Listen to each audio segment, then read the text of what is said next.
حبايب فيديو جديد ويوم جديد، اللهم صل وبارك على سيدنا محمد صلى على النبي. قمت الصبح طبعا كالعاده حيره على اكل وانا معيش غير هي 50 جنيه.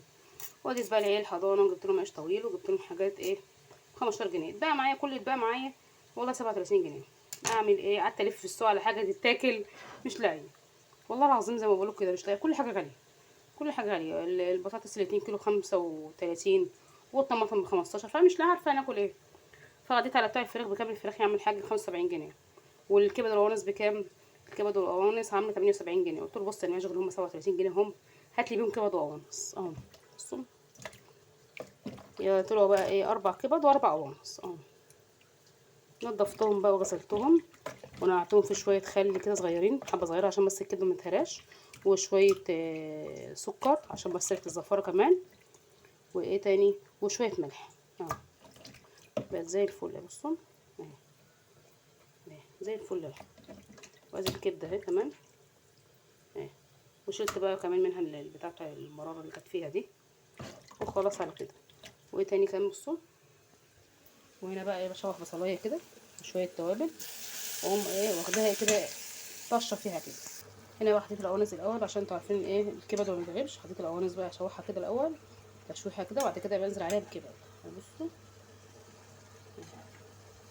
الريحه والله بدات تطلع. حطيت بقى شويه فلفل اسمر وشويه زعتر وشويه كزبره صغيرين وملح ونقطه ملح صغيره يعني في البصل يعني. هنا بقى يا حبايبي حطيت الكبده كمان اهو. ناخدها بقى تشويحه كده، هي كده كده هتسرد بقى الميه بتاعها. هناخدها معانا حطيت السمنه في البصل زي ما قلت لكم، ونسيبها ولع شويه بقى وعمال يستوي.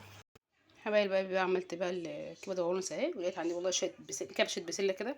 طبعا احطها على شويه الكبده والقوانص اهو، العيال يستفادوا بشويه خضار برضو. شويه شوربه بقى كده وشويه رز وخلاص على كده ونقضي اليوم. والله العظيم حلوه البسله والله، يعني البسله الكبده والقوانص مديها طعم حلو والله ومستويه وكويسه. كنت عايزه احط جزر بس ما كانش عندي بقى. والله جميله، جربوا الطريقه دي والله حلو. العيل يستفاد برضو بشويه خضار وخلاص. شويه بسله على شويه شوربه شويه رز كده، هاي اكله مفيده. يلا في الاخر وشير ولايك واشتراك في القناه ونفعل الجرس عشان يوصلكوا كل جديد. لسه جايين اهم، لسه جايين دلوقتي حالا اهو من الحضانه اهو. بصوا لسه بيقلع اهو والله لسه عمر باشا بيقلع اهو، وكوكو لسه بتلبس اهي. يا حبيبي ما يقلع الاول بعد كده انا بقلع. اقلع يلا عشان نغسل ايدينا عشان ناكل. يلا يا حبيبي وشير ولايك واشتراك في القناه ونفعل الجرس عشان كده نكبر القناه بالله عليكم عشان يوصلكوا كل جديد. مع السلامه.